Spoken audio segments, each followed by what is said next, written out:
تبدأ المنيرة، ثم الصلاة والسلام السيرة على نبي اسمه محمد.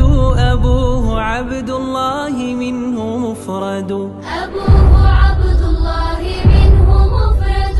وجده شيبة عبد المطلب من نسل عدنان وأصله العرب، وأمه بنت لوهب آمنة، أجداده بين قريش كائنة، أجداده بين قريش كائنة. مولده في البلد الأمين عام قدوم الفيل للتبيين، وزينب رقية وفاطمة وأم كلثوم إبراهيم الخاتمة، وأم كلثوم إبراهيم الخاتمة.